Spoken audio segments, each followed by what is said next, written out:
What's up, YouTube? Cap over here, and welcome to week 2 of this podcast. Join with me is Semeraro 22. What is up, everybody? We are back for another car crash of a podcast. It's a pleasant car crash. There was no casualties. Yes, I just meant it's crazy. It's things flying everywhere. Hurt feelings, upset parents, disappointed parents. And lots of money was spent on this. Yes, well, lots of money. But luckily we have insurance, so it's all good. It's all good. We used the RBL fund. So, anyway. Yeah, we're going to be talking about what happened in week 2, a bit about the standings, and some top mons that happened. So we're going to start off with week 2. First match of the week is the Markarth Magic. Actually, that didn't really happen. It was actually Markarth Magic Cards versus the California Crawdons was an NA. Did not happen. It'll get made up after week 4. There's we do a blank week where games get made up, which is an excellent point to make at this point of the season. That It's going to be a blank week where people can make up their battles. So no worries over there. But next up is the Tennessee Toxic Croaks versus the Dallas Starmies, which the Dallas Starmies came out on top with a 4-0 victory. Yes, and real quick to preface, the battle video was kind of jumbled because they got DC'd and had to make up. But pre-battle, from what I watched, Cofable Knockout being a store. I mean, this battle was pretty straightforward. I feel like the Toxic Croaks got shaken up by the DC. Because they were, I read some comments, they were supposedly playing better before, like really good before, and then they weren't doing bad. But late game, they made a lot of questionable moves. I think they could have, like, first I want to mention this. The paralysis on the Jellicent didn't cost him the game, but it cost him a lot of momentum, and it cost him differential. It definitely cost him differential. Because he was able to get in Gyarados for free and then get a free D-Dance. So that's pretty big. But I think at that point the game was close to sealed, just because like it wasn't full out sealed, but it definitely cost him a couple of mons.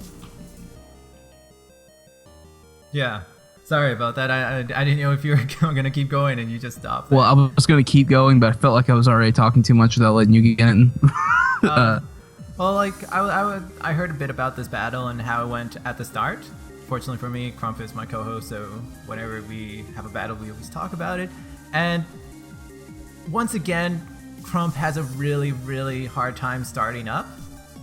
I don't know if this is a pattern or something, but it seemed like the Tennessee Toxic Croaks had the momentum at the start. They were making the predictions, the crazy predictions, and kudos to Crump once again for composing himself after such a harsh way to start.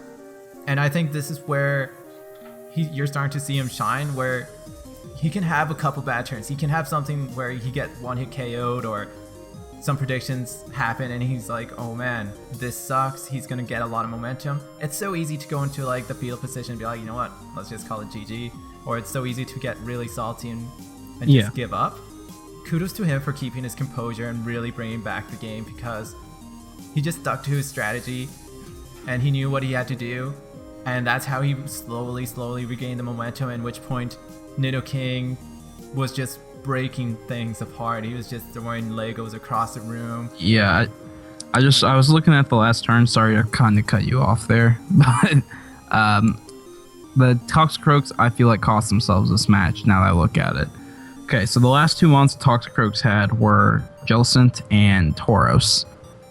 If he had just stayed in, if he had just used the CC on Hitmontop instead of doubling out into Tauros, or not doubling out, but going into Tauros, if he would have just CC'd with Hitmontop instead of rapid spinning, he would have killed the Gyarados. Then let Hitmontop go down. Tauros comes in on the Sigilyph. He wild charges. I feel like a wild charge would KO before Cosmic Power, but I'm not sure. It would be close, but 2 would kill. And then he would still have his Jellicent to take on the Nidoking and the Hippowdon. Yeah, I'm pretty sure that Nidoking actually did make he was the cause of Jellicent to lose so much HP. Yeah, I was just saying, that he sacked his Jellicent for no, like, I don't understand why he went, like, he had Hitmontop in, and he rapid spin, which I can see some value in that. I'm not judging the rapid spin, but if he had just CC'd and sacked Hitmontop, he could have gone to Tauros, which is what ended up happening anyway. He switched out of Hitmontop at such low HP in the Jellicent. Jellicent died from like 60 HP from an intimidated, burned Gyarados.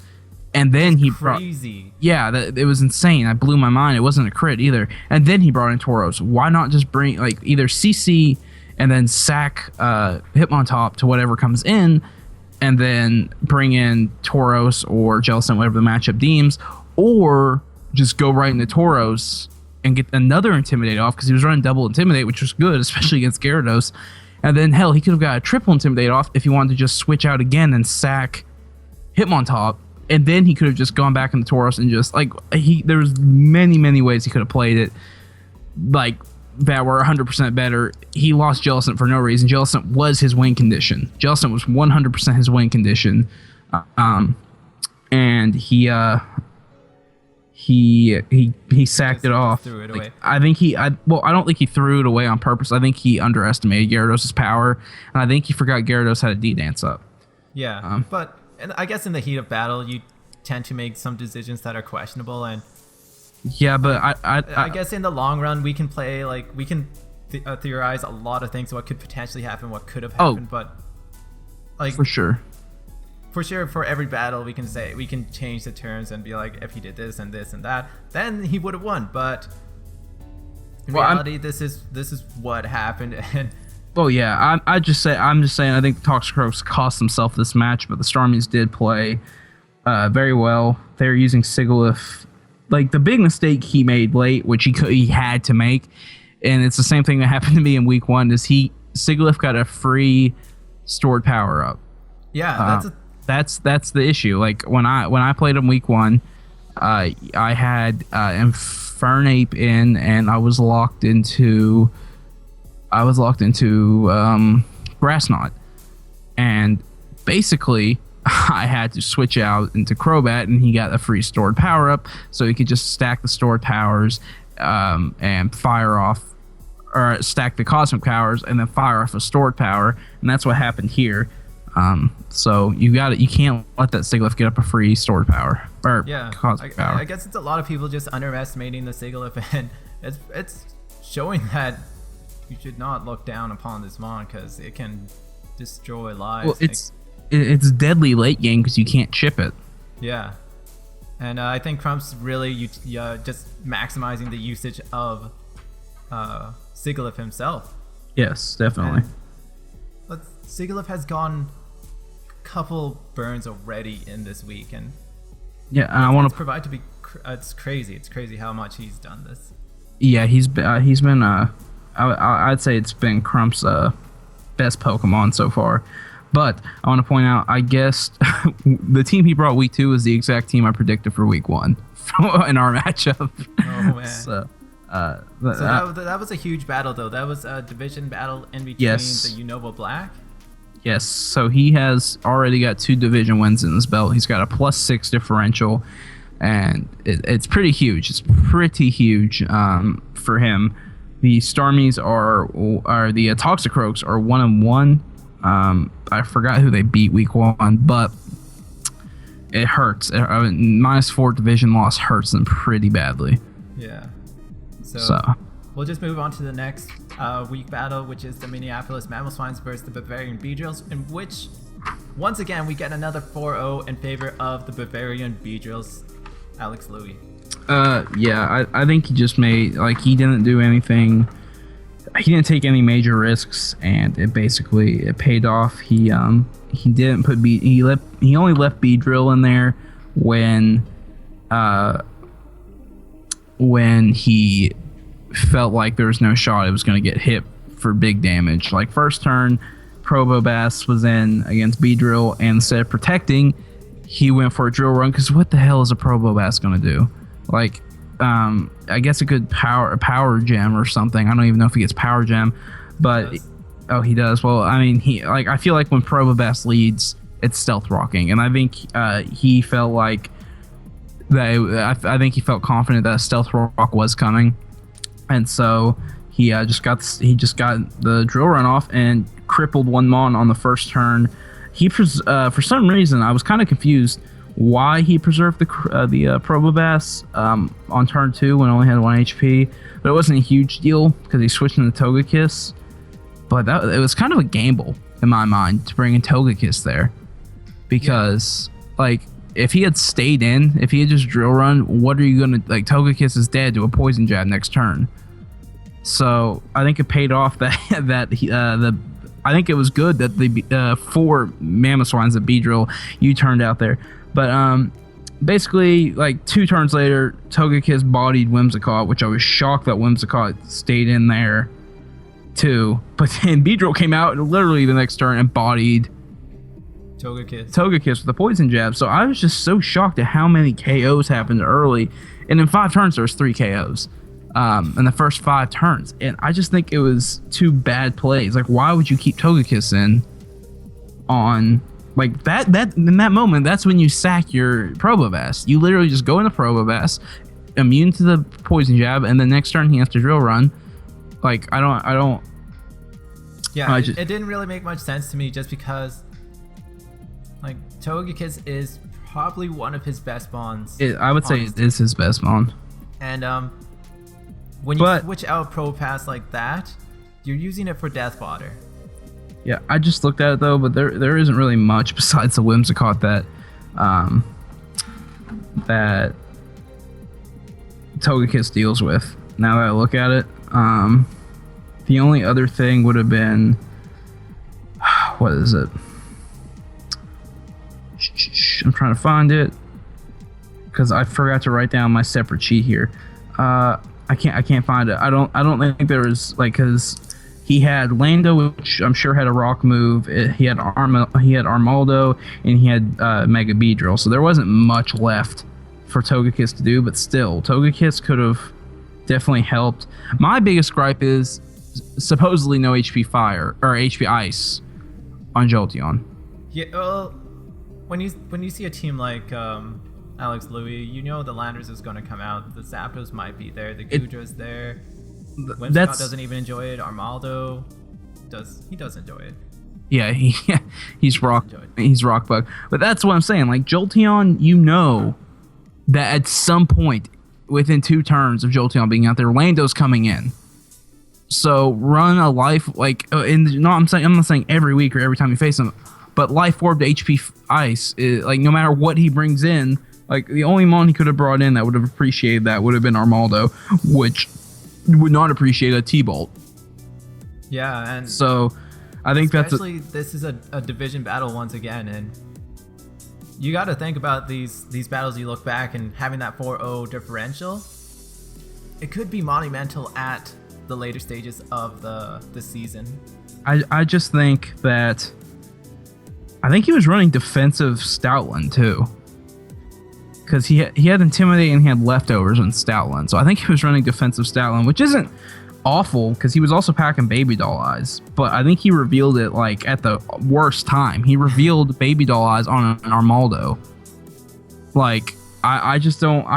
When Armaldo's in, I think that's the time to go into your Lopunny, right? Like, I know you're trying to preserve Lopunny, but like, what else is Lopunny going to hit super hard besides the Armaldo? Because he had. Like, I can't even tell you his full team because I don't know. I didn't get to see it all. I got to see it all. I just didn't write it down. He had Armaldo, he had Landorus, he had Beedrill, which is 3. He had Whimsicott, 4. Talonflame never saw the field, 5, and I think he had Gudra, who never saw the field. So Gudra and Armaldo were the only 2 things that were going to get messed up by that. Well, Lopunny, unless he packed Ice Punch on it, which I think that's kind of too obvious. Like, as a secondary failsafe, I think that's a good idea for the Lando. But that HP Ice on Jolteon could have won him the match. And I feel like something like that cost him at least 2 points of differential. But, I mean, he's facing the champion, so I can't... Champion for a reason. Yeah, it was only his second match, too, in the league, so I'm not going to, like, harp on it too much, but... HPI Jolteon is 100. Like, I can tell you right now, I would have ran that for sure. Life Orb HPI Jolteon, or Expert Belt. I probably would have ran Expert Belt to bluff to do my best to bluff the scarf or like the choice. Anyway, he lost 4-0, another 4-0. Real quick. It's once again like Talonflame, Gudra. This is another battle where Alex Louis doesn't really show a lot of his mons. Yeah, which is pretty crazy because you're in week 2 and you've only used like, I think, 4 mons every battle, and that's 4 mons destroying a whole team. Yeah, I do like the idea, his creativity though that he had with Stoutland, especially defensive Stoutland with Intimidate with Baby Doll Eyes, and it had Return and Play Rough. I don't know what its 4th move was, but like that type of stuff will work. It works. It gives him. He doesn't have an abundance of bulk, so he has to make stuff like that work. And Dusclops did pretty good. It did well. It didn't do it fantastic. He ran Debond, Pain Split, Nightshade, and Toxic. And it worked pretty well because he was able to put pressure on the faster mons by like, oh, I Debond last turn. What are you going to do this turn? But unfortunately, well, I was going to say, not every team's going to run a Protect Mon, but this week he happened to face the Mon that's almost going to run Protect every time. And he was able to use the Protect. He protected. He went for the Pain Split instead of the Debond, and Beedrill was able to body him. Yeah, well, you're going to see some patterns in between, like, because already you're noticing some patterns between, like, the Bavarian Beedrills and the Minneapolis Mamoswines. The Minneapolis Mamoswines has a lot of Pokemon that you want to protect. Just because there's the Fake Out, there's the Destiny Bond, there's things like that can really mess you up. Just in one turn. While the Bavarian Beedrills, they're a really, really fast team. And they've got priority in Talonflame and Metagross, Whimsicott. Armaldo has Aqua Jet. Kecleon has Sucker Punch. And Landers and Zapdos, I don't think they're... Or Landers and... actually, just Landers and Mega Beedrill aren't the slowest mons around. Definitely. I think Minneapolis Mamoswine's timidness to bring in Lopunny. I don't know. I haven't talked to them. I've yet to even talk to him yet. I think he was afraid to bring in Lopunny too early, and I feel like that was a problem because Armaldo had Low Kick, which it's gonna hurt, but it's not gonna do like this massive amount of damage because Lopunny's not fat. But I feel like Lopunny would have one-shotted an Armaldo after the chip damage that he got off early, because Armaldo was down to half after a return from Stoutland. Yeah. So Armaldo put in work though. Yeah, it was a pain in the ass for him to deal with. He knocked off the Eviolite. He set up Dusclops to die to Lando, or to Beedrill. But I think if he had brought in Lopunny after the return, the next time he saw Armaldo, it would have gone a little different. But he didn't have enough answers to enough things, I think. So. Or it could just be a simple case of a brand new player coming into the league, giving way too much respect to the champion of Season 1. Yeah. And Bavarian Beedrills. Yes, so. Own that respect. Yeah. Our third match, I believe, is your match. Yeah, it's the Toronto Staraptors versus the Minnesota Eon Twins, in which we get our first win of the season, which was a 3-0 victory. And I feel like the Eon Twins prepared well. They had, basically they made sure your Charizard was in check. They had, their Arcanine was such a force for the week 1, especially paired with the Venusaur, and Gliscor is going to help, and Hydreigon's always good. So they definitely prepared well, but they made some questionable moves throughout the match, like leaving Empoleon in first turn to eat a superpower, and then proceed to die on turn 2. I feel like that was a mistake, but he did rebound, and he was able to get the next KO at turn 10, but unfortunately from that point on, it was basically downhill for him. He, like I said, it went 28 turns. He did well, and there were some hacks that made it that might have swung it your way, but he did not have. He had his own hacks. He got the burn on Donphan with the Flare Blitz. But in the next turn, though, he came in and Giga drained you to death, and he switched out to Hydreigon. And that is when the hacks ensue. As he switched Venusaur out to Hydreigon, you got a Hurricane off connected. Not only did you connect, you got the confusion. And not only did you get the confusion, Hydreigon hit itself and KO'd itself in confusion. So, for those following at home, that's 3. Cap hit a lowish accuracy move. He got the low percentage of confusion, and then he got the hit and confusion to get the kill on the Hydreigon. And I feel really bad for the Eon twins because I didn't notice it, but Cap pointed it out. He had a good shot. It was still kind of in Cap's favor, but he had a good shot because if that thing didn't hit itself in confusion, he could have killed the Tornadus, and then it would have been Hydreigon and Venusaur versus, what was it? Sylveon and Conch Elder. Which, while Hydreigon doesn't do crap to Sylveon, Venusaur doesn't take crap from Sylveon. So it would have been a definitely interesting how to play it out. But hacks actually kind of were pretty prevalent in this week. Now that I think about it, if you look back at the Dallas in Tennessee, the paralysis that let him get a free D-Dance up, which now that I think about it, that might have won him the match when he was able to kill the Jellicent from 60%. You getting those 3 hacks late. And yeah, and we'll talk about more hacks later. There was actually... It was an interesting battle. It was an interesting battle for sure, just because like turn 1, you lose Empoleon, one of your key walls. Hey, turn 2. All right. Turn 2. Get it right. Well, pretty much. It was like turn 1. Yeah, it was like, yeah. All right, Empoleon won't be taking any more hits after this. And then he did a really good job preparing for Charizard X, but you know what? Charizard X wasn't actually in that battle. Yes, it was not. It was Tornadus, Meowstic, Donphan, Meloetta, Keldor, Sylveon versus... Let me flip the page. Snorlax, Hydreigon, Gliscor, Venusaur, Arcanine, and Empoleon. So... For those keeping there's a name. Yeah, so it was a very intense battle. Like I said, oh, go ahead. And one of the key plays in the match was when Snorlax was in the battle and Conch Elder, Snorlax got a crit return or body slam. It was return. Return, and Conch Elder got a crit Drain Punch right after that.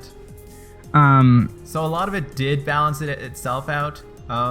For example, maybe like the extreme speed crit on Donphan, which gets critted once again and then gets burnt the next time right after that. So maybe the hack gods were like, you know what, Cap? Donphan is really absorbing a lot of this bad juju, and I get your frustration. I understand it. And sometimes, you know what, we just like to have fun, but we'll sprinkle a little love on your way, and that's what happened. That's what I think happened. I think a big thing was his lack of commitment early to this curse lax, because basically, Tornadus kills Empoleon. You switch to Meowstic while he has Snorlax out, and he cursed. Meowstic comes out and he returned. Then you charm, but he clicked curse anyway.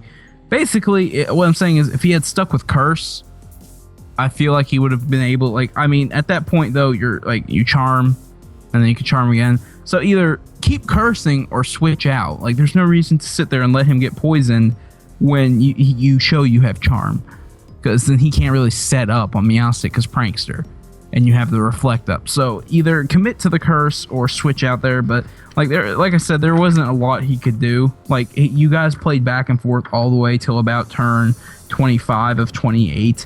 And then at like turn 26 is when the match was just in RNG's hands, and the coin flipped your way. Yeah. And I think it was a big win too, because it's another. For some reason, it seemed to happen that there was 3 divisional matches this week. Yes. 3? Yeah, 3. There was 3, but 1 didn't happen.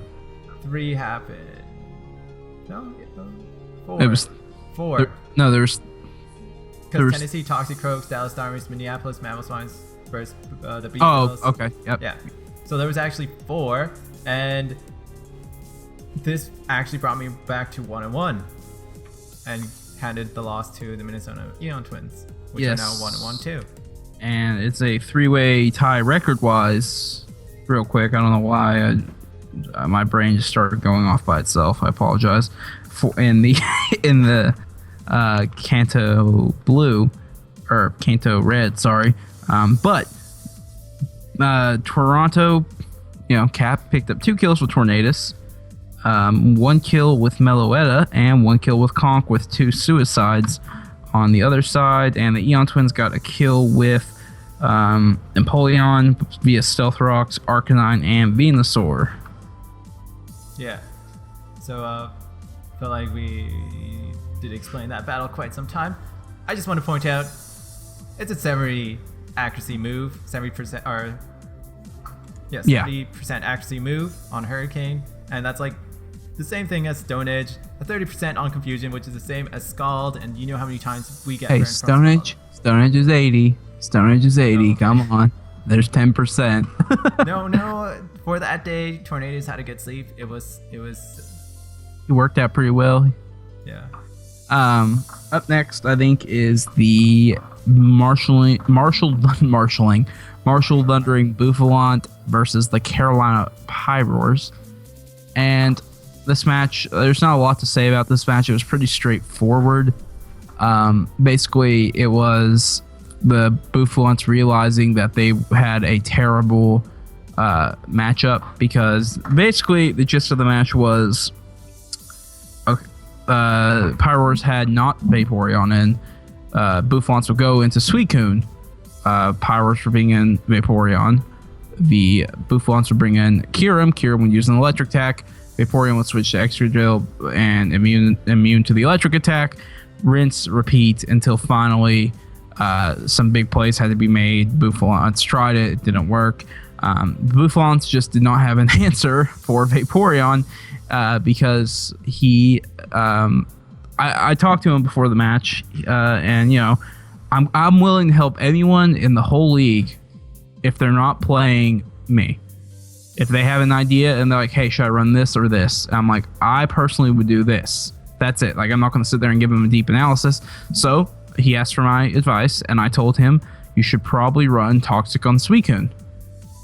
And if he had run Toxic on Suicune, I think he would have swept with Suicune. Because he could have Toxic on Vaporeon and just kept Calm Minding with Suicune and then fired off Scalds or Ice Beams until the cows came home. I honestly think, once again, it's just preparation and that the Marshall, Thunder, and Bouffalants were the recipients of not preparing enough. And they just only had one Mon to take out Vaporeon. Which, this bothered me a lot, because he could have won the battle if he hadn't sacked off his Mega Gallade, and if he had Leaf Blade on his Mega Gallade, which would make a lot of sense to put Leaf Blade on Mega Gallade. He was forced into sacking off the Gallade because it got burned and critted. Yeah, but he didn't have to, like, a large play of it wasn't, he didn't have to have the Mega Gallade burnt. Well, I think he took a gamble, and like, he didn't have to take that gamble on the Mega Gallade. He knew the Mega Gallade can take out a decent amount of his mons. And from what I was looking at, because it was on Pokemon Showdown, so you can actually watch. From what I saw, he didn't have to sack off the Mega Gallade. I think the only thing with that is he didn't, like you said, he had zero answer to Vaporeon. So I think he had to bring in the Gallade because to end the rut, because he brings in Gallade. The big issue was he didn't bring Leaf Blade on Gallade or something of that nature. Basically, if he needed a second answer to the Vaporeon, and he didn't have it. But at that point, I think we had gone through 20 minutes or 25 minutes of the Vaporeon, Excadrill, Kyurem, Suicune drama, or not drama, it wasn't drama, ordeal, the switches. So I think he finally realized at that point that this match was never going to end, because where it was on Showdown, there was no time limit. So he had to do something. because it was literally all in the hands of the Pyroars. They could do whatever they wanted because of the matchup. So he like if he Dragon Clawed with Kyurem, he could stay in with Vaporeon. If he Volt, I don't know what the electric attack is that Kyurem Black uses, but if he did that, he goes in the Excadrill. Yeah, Fusion Bolt. So I think he realized at that point it was all in the Pyroar's hands, and he had to kind of shake it up, and that was his really only option. But he did. I think everything he did in the match was fine because he was trying to get something to work. My only issue was, like you said, his prep. He didn't have Toxic on Suicune, which could have changed the match. He didn't have Leaf Blade on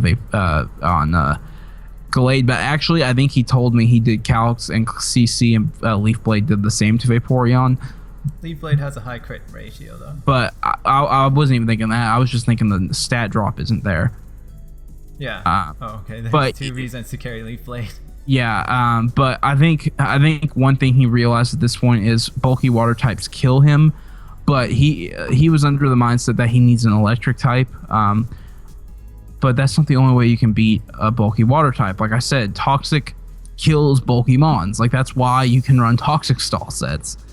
And he knew going into this match after last week when Melodic single-handedly destroyed his team that he needed to prepare for Vaporeon, and he didn't. And I still think he's going to have a good year. He's just got to learn that like he can't like expect his opponent to do something. He can't be like, oh, he is definitely going to do this, because he's not. Like, you never know what's going to happen, and so you have to prepare for everything, and I don't think he's done that well. I think he's battled well. I don't think he's prepared well. Yeah, the 1-0 like loss for the Marshall Thundering Booflance, it's a really, really nice gesture, just because the way that this was going, it could have been easily a 4-0 or a 5-0. And I think the Pyroars were trying to be safe. I think he looked way too much into it. Yeah, and then at the end, it was sort of a bit unfortunate because I think he got like a crit burn, and then Suicune lived on one, and then he could have rest, and it took out like 3 Mons. Yeah, it got 2 at the end, but Suicune like came up clutch as far as differential goes. I think Pyroar. I don't know if he was being overly cautious or he was trying to be greedy. It had to be one of those two. Yeah, so it's either like it's a really nice consolation prize for the Marshall Thundering Booflance, but it could be a costly mistake for the Carolina Pyroars. It already is a costly mistake because they are last place due to differential. When all of you guys are 1-1. Yeah. So it's already a costly mistake, but I think he was trying to preserve a differential, and by doing that, he cost himself some differential, or he was trying to be greedy and get some kills on Mega Scizor and what was the other Mon? I don't remember, but that didn't work out. So yeah, I honestly think it was just being overly cautious. Yeah, it could have cost him the match too if he had a different preparation. But we'll move on to the final and the game of the week. Explosion, fireworks, girls everywhere. Drop stuff on my feet. Ow. Chips, fire, pizza, beer. Yeah. Brought to you by my beard. His beard. All right.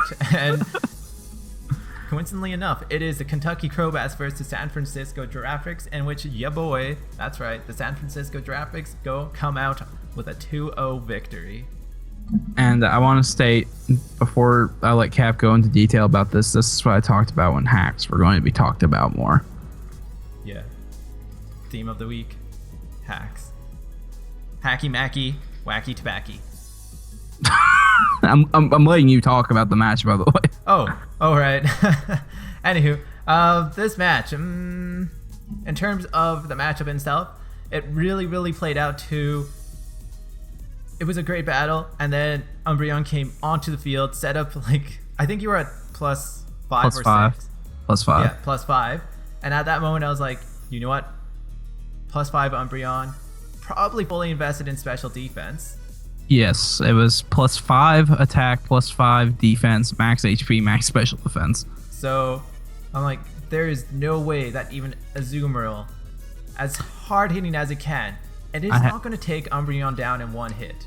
I had the calcs, but you can go ahead and finish telling the story and I'll explain.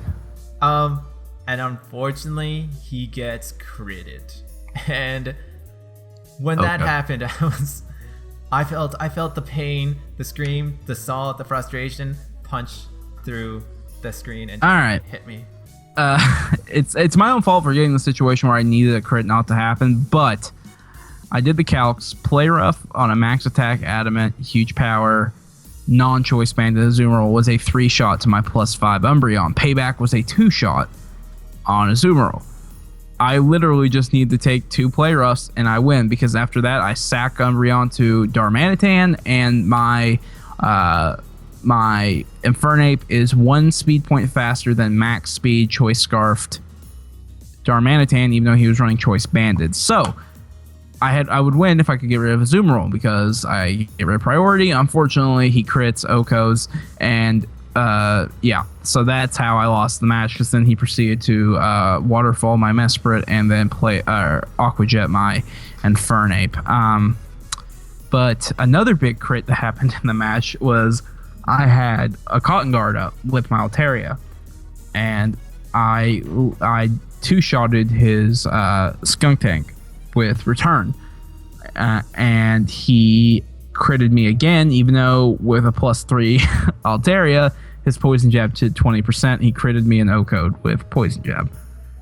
So that's it was a painful thing to just see, because Altaria +3 not taking the Poison Jab, it was max. It was also max HP, it was max HP, then a mixed plethora of EVs after that. But I was +3. I was pretty much max HP. I think I was at like 70. And again, I put myself in, like, when you run these bulkier sets, and the plan with Umbreon, that was not the plan the whole time. That was just that was my panic button, the curse payback.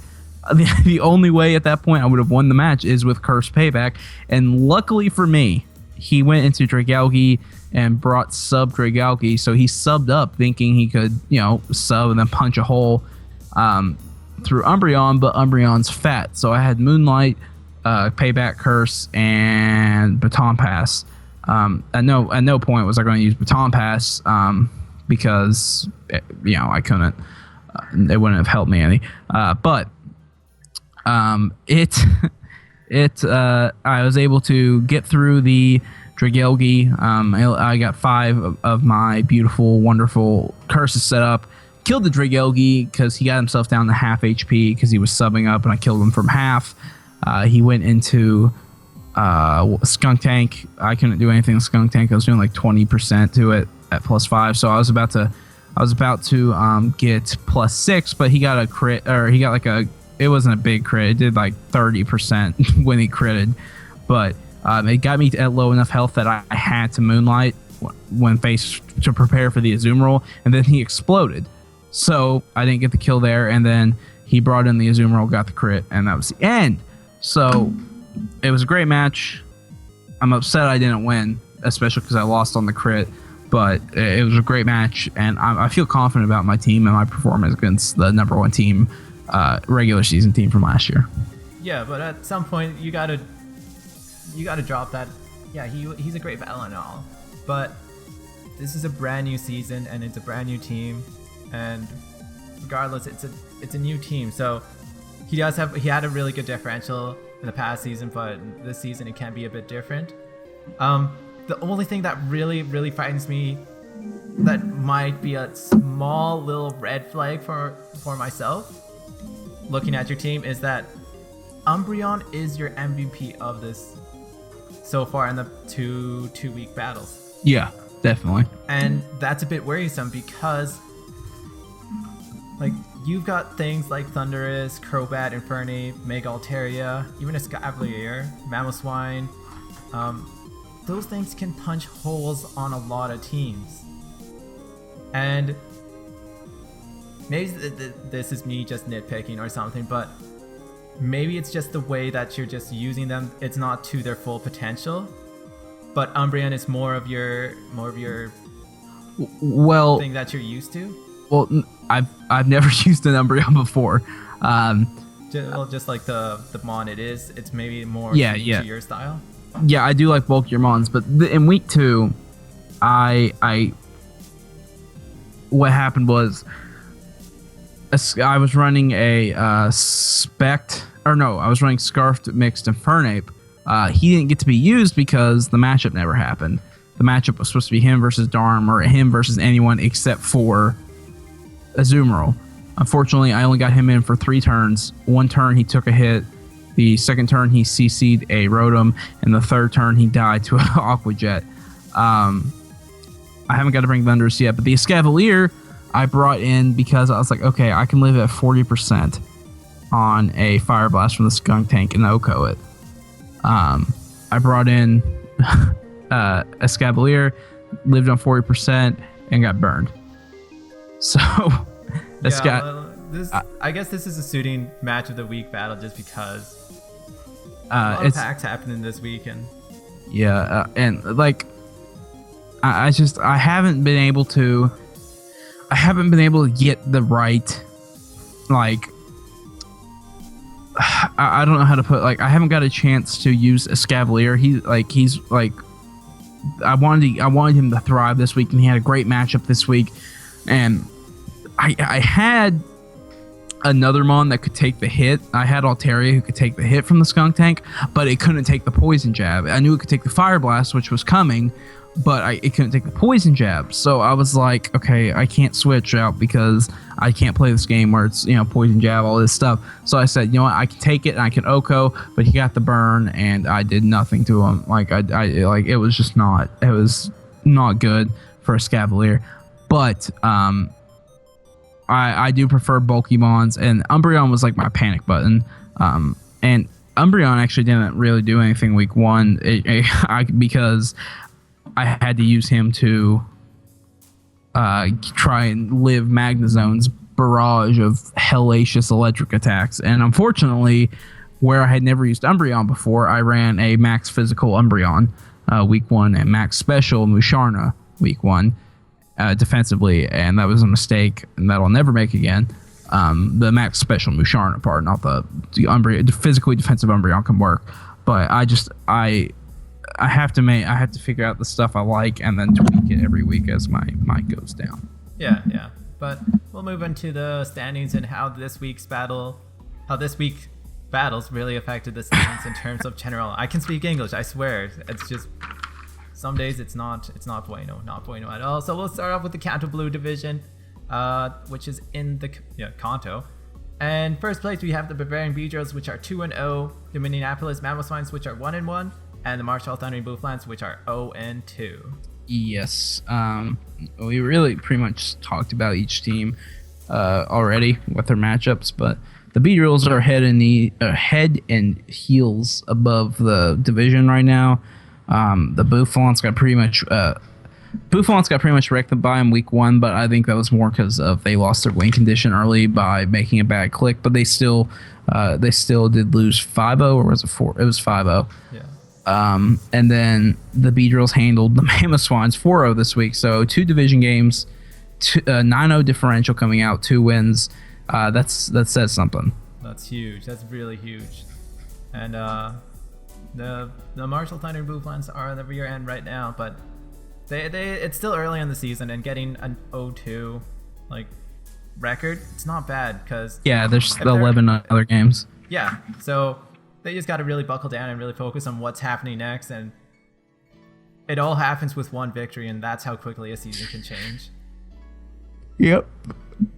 We'll move on to the next division, which is in the Kanto still, the Red division, which we have a 3-way tie for first: Minnesota Eon Twins, Carolina Pyros, and the Toronto Staraptors, which are all 1-1. Yep, it comes down to differential, which I think puts you up in top, followed by the Eon Twins and the Pyros. I'm not 100% sure on that, so you'll have to double check. But I think it's I'm at +1. Minnesota Eon Twins are at 0, and the Carolina Pyros are at -2. So that's where their differential this week kind of hurts them, because they could have had a 4-0, but they only had a 1-0. Yeah, but there's not much to say. It's a crazy tight division. It's what really was expected going into it, and it's going to come down to whoever pulls themselves out of the carnage that is the division games.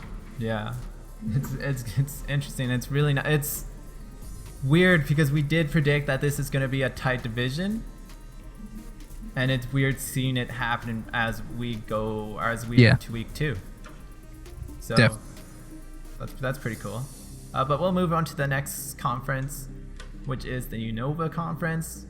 The White Division has the San Francisco Graphics in first place, which are 2-0. The California Crawdons and the Markarth Magikarps had not played their match, so they're sort of like a big question. Yeah, mark. it's kind of, we can't really talk about it because it's kind of TJG's by default for now until that game's played. So one of the teams are going to be 1-1, and another team's going to be 0-2.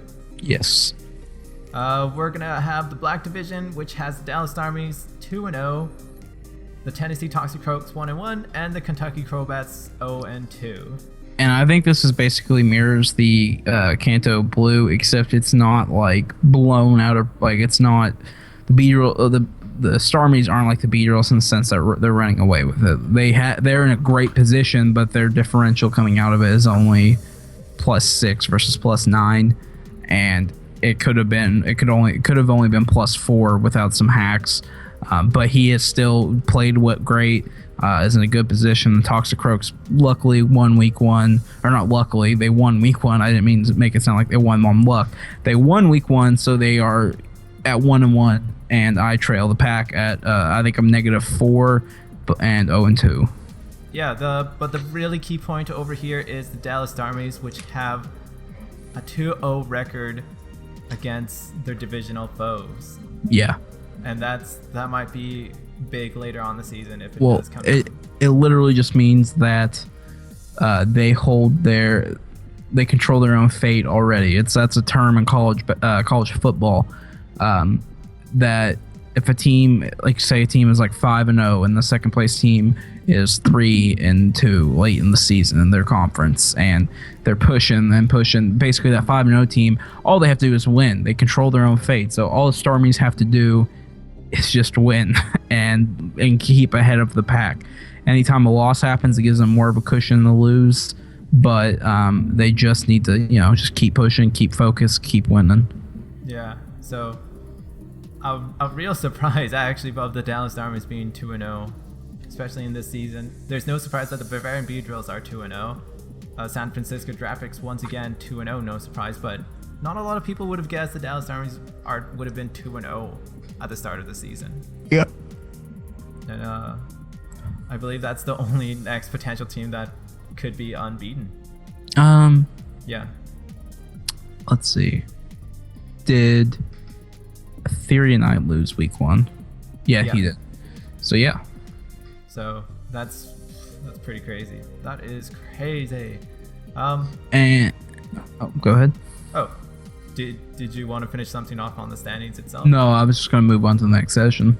I was actually going to look at the transactions that happened. Oh, yes. That's a good point. That would be something nice to look at. I know we didn't talk about it. I'm just dropping it on you. No, that's a good idea. It is literally the best idea I've ever heard. Better than sliced bread. The first drop was Musharna of the Kentucky Crowbats for Gastrodon. Who would do that? Who would do that? Why would you do that already? God. The food. I was shocked that Gastrodon didn't get taken. Yeah. In either draft. I saw that. I was like, what? So, I considered actually Regigigas for a bit as a defensive bomb, because obviously it's useless offensively for the first 5 turns it's in. So I considered him for a defensive bomb and kind of run a similar thing to Crocoon with him, except get rid of Calm Mind and put Bulk Up if he can learn it. I don't know. I was like doing crazy stuff in my mind. I was just looking through it, and I was like, Gastrodon. I was like, wait, what? And he's available? And so I looked at my team, and there's one Mon that was expendable that I could afford to get rid of, and that was Musharna. And so I dropped Musharna, pick up Gastrodon, and I will be bringing him week 3. Oh, yeah. I like this pickup for yourself just because Musharna wasn't really. I think it sort of did not exceed expectations. It did not meet expectations. It was just there. It was way more. I thought it would do decent. It would be like a very cheap, okay wall. Like I never at any point thought it was gonna like eat hits like crazy and do this stuff. I thought it was going to be a low cost, decent wall that could eat the hits when I needed it to. Unfortunately, that was not the case. Mac, especially defensive. Like granted, it was a choice specs Magnezone, but it was the Magnezone was still doing like almost 50% with a Volt Switch. So like that wasn't enough for me. So I pick up Gastrodon, who can be run both ways very well. Has an absurd HP stat, gets great recovery with recovering, gets pretty dang good coverage, and has great abilities. Yeah, so I like this pickup for you. It makes sense. You lose another dark weakness and you get something that is immune to water and thunder. Potentially yes. Water, potentially. Yes. The next pickup and drop up was Mr. Sirgrape of the Carolina Pyrodors. He dropped Drapion and picked up the Vileplume. I can't. I like getting Vileplume, but I don't like dropping Drapion. Drapion's just such a good typing and it's so fat to go with. It hits pretty damn hard and is deceptively fast, 95 base speed. So I like the getting the Vileplume, but I don't like losing Drapion. Yeah, pretty much I gotta agree with you on this. I like Vileplume's alright. On this team, it doesn't really make much sense because he brings another fire weakness. Mm-hmm. That being Mega Scizor, Exactodrill, and yeah. Vileplume. And he loses something that's somewhat. Drapion's actually bulky too. Yeah, that's what I'm saying. Like, it's got like 110 defense. It has like 80 HP, something like that. And it has like 90 attack, but it has 95 base speed. And so basically, he's very freaking versatile. Like you could run a Assault Vest set with max HP, max attack. You could run a Choice Scarf set. You could run a Sniper set with Scope Lens, Night Slash, Cross Poison. There's just so much stuff you can do with him. And he only has one weakness, and it's ground. And you get rid of. I feel like he's one of the best like fairy killers even because he can like eat up physical fairy hits, so he can fire back a poison jab or whatever well, and he gets like acid armor and stuff like that. It's just he gets hazards. I would prefer Drapion over Vileplume, and I wish I could get Drapion right now. Yeah, it definitely doesn't make sense, but maybe he has a plan and we're going to see it later on and throughout the weeks, and I'm interested to see. But we'll move on to the next transaction or the slash drop and everything. It is by yours truly, Cap of the Toronto Staraptors, and we dropped Gorbis and we pick up, that's right, we're going to need some praying happening over here because I bring in Lord Helix, the Amistar. I mean, I feel like it's a minor upgrade basically in the sense that Gorbis was nerfed by the Baton Pass shift or the rule, but with Amistar you get a Mon who can still do something outside the rain. He can set rocks. He's still bulky, I think, specially. I know he's bulky one way, and he can still hit hard, especially outside the rain. So in the rain, he's awesome. Outside the rain, he can still do something, whereas Gorbis can't really do anything outside the rain. Yeah, and that's pretty much it. It was just a basic upgrade, a minor upgrade. Even the stats are just like minor. Yeah. So, I mean, I just think it's the only bad thing is the 4 times weakness to grass, but like it's not like a key cog of your team. It's not like it's vital. It's more of a supplemental role that you might bring like twice, but so it's not a huge deal. Yeah. So that's what happened throughout week 2 and the transaction. Sorry, that thing that's taking me off. It's a spring on my mic arm and it was stuck. Anyway, Now we're introducing a new little segment. Week 1's not going to have one because we just thought of it 5 minutes before the broadcast or the podcast. We are going to each give our award for Pokemon of the week. This is not the Pokemon necessarily with the highest kill total, best KD ratio, prettiest looks, cutest smile. It is the Mon we think won their team the match in the most complete and utter way possible. I will let Cap, and we will never have the same two. Like, if Cap picks his, it doesn't tell me. I'll have to think of one on the spot. But this week we each know both of ours. I'll let Cap go first and give out the first ever RBL podcast Pokemon of the week. This is like the golden star in which you get in kindergarten, and they're like, good job for doing something that it's average. But anywho, this Pokemon didn't do something average. It was the Vaporeon of the Carolina Pyros, which pretty much whenever he brought this thing, it had Protect, and it just provided that monumental pivot that it needed. Because, what's his face? Kyurem could not touch this thing. It would just Protect, and Kyurem was choiced into something. Then he goes into Exca.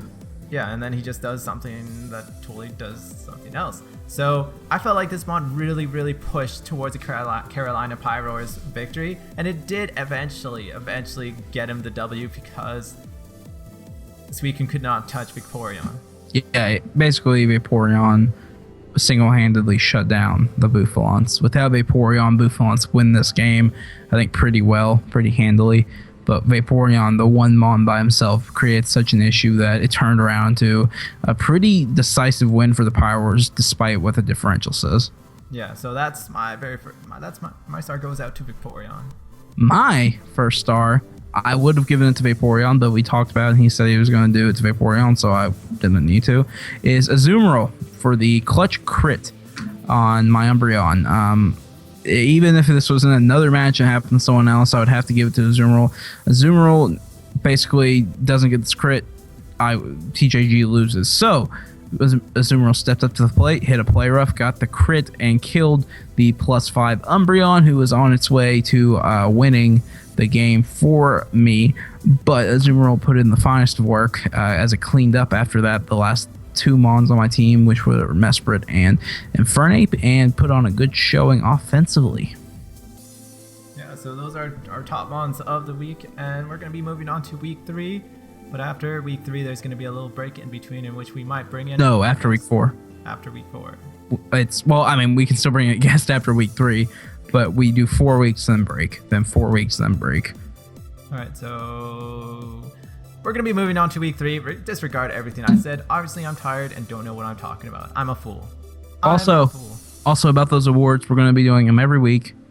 And at the end of the season, we're going to tally which team had the most appearances and matches of the week, and which Mons/teams had the most Mons of the week. And then we'll give out our own little MVP type deal that's separate from like who had the most kills. Yeah, we'll do that. Yeah. So, but week 3 matchups. I don't know what's happening on week 3. It is it is me versus the holy crap, I can't remember, the Tennessee Toxicroaks in a division battle, and that's all I know. Yeah, that's I'm just gonna briefly go by this. I think the the Kentucky Crowbats, there we go, they have to win this match if they want to still try to push for playoffs. I know it's really soon. They're not mathematically out of it, but I think it's going to be in the right direction to take a victory against the Tennessee Toxicroaks. If I don't win, then I'm in the absolute opposite of the driver's seat, because I would be 0-3. I would be winless in my division, and I would just be looking up at the rest of my division, and I'd be in an awful position.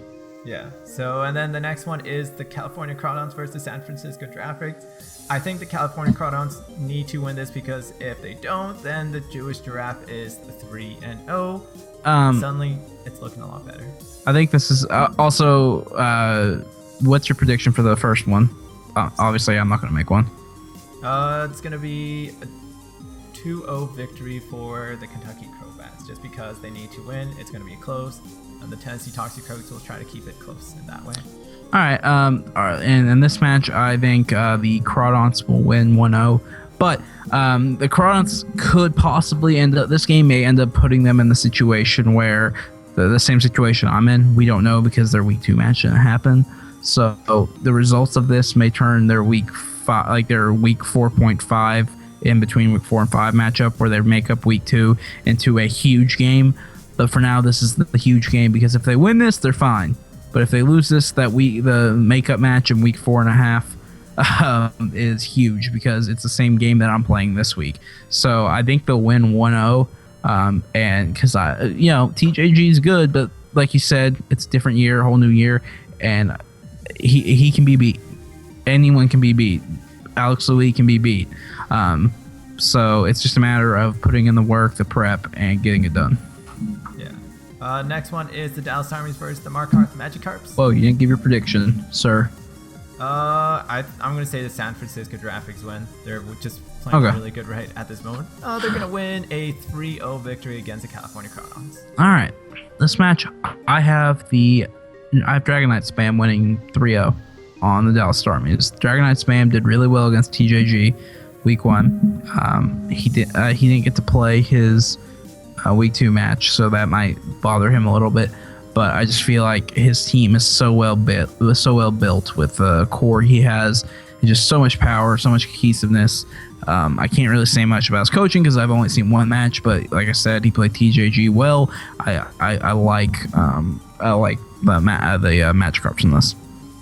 I'm gonna predict the Dallas Starmies win this, just because they're on a roll, and so far they're playing to what they can play, which is just elementary.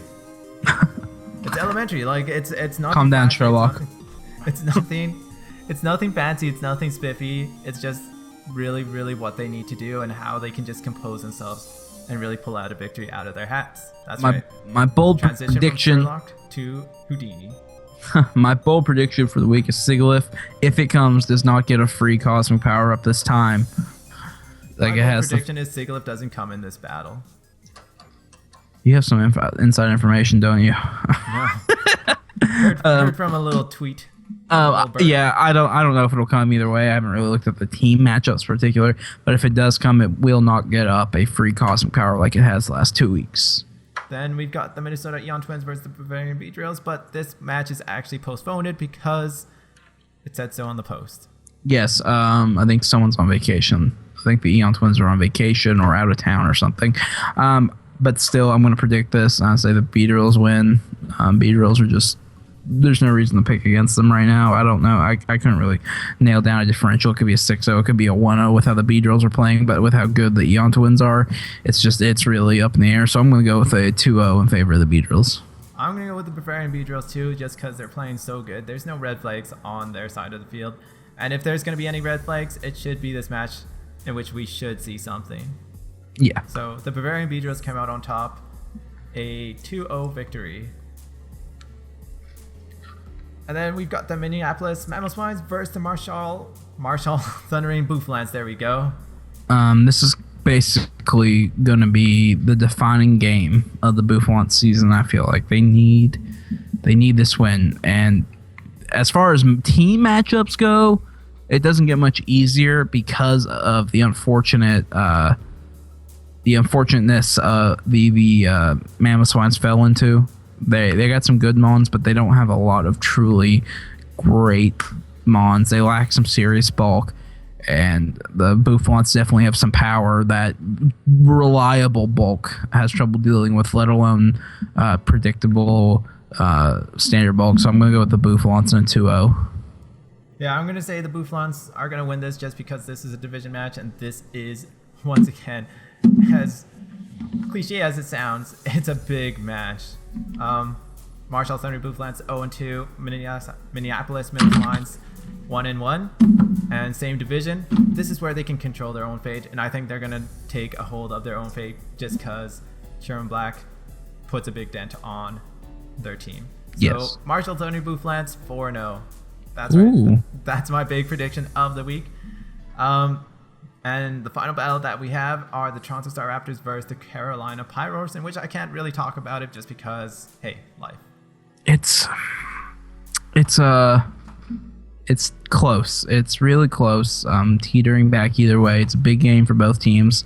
Winner takes the division lead, not by a lot, but by enough. I think I had to pick, I have to give the edge to the Pyros simply because you don't have a great reliable answer for Vaporeon. You definitely have ways to hit it, and like I said, there's always Toxic, but like you don't have strong Stab Electric or strong Stab Grass. But I mean, you have Elemental Punches from Conk, and then you just have general power, and you have a Hurricane user. But I feel like the Pyros have a nice match. Like it's just so hard to pick because your teams are both so good. But I'm gonna stick with Pyros and go 1-0 Pyros. Yeah, it seems like there's a common theme in this couple weeks, just with divisional matchups. Especially in the red Contra division, it just seems to be so close. And there's clearly no clear-cut runners out here. Yeah, it's tough to predict, and I could easily see either of you winning like 4-0, but I'm like also easily see either of you winning like 1-0. I just lean towards the Pyros because of how well they use Vaporeon this past week, and you don't have a great reliable. You have good answers, but you don't have a great reliable answer to Vaporeon.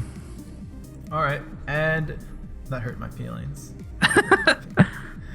Get over it. Be a man. Anywho, that's the final bits of this podcast. If you guys want to put in your predictions, feel free to put down and put Don't it down do it. and do Don't. it. I will mock Do you. it. I will make fun of. Hey, Shia LaBeouf, calm down. All right. Okay. Don't let your dreams be dreams. Yesterday you said tomorrow. Just don't do it, because I will mock you like I mock Shia LaBeouf. Just kidding. Definitely put your predictions. Have conversations. Break hearts. Mend hearts. Make friends. Make enemies. And besides my bold prediction that I've already made, which was Sigilyph won't get a free custom power up, my other bold prediction my other crazy thing I want to see is I want to see a Mirror Coat kill. That'd be awesome. I have a dream about that. I have a dream that one day. All right. We don't need that in here. Not yet. In the RBL, that a Pokemon will Mirror Coat the crap out of another Pokemon.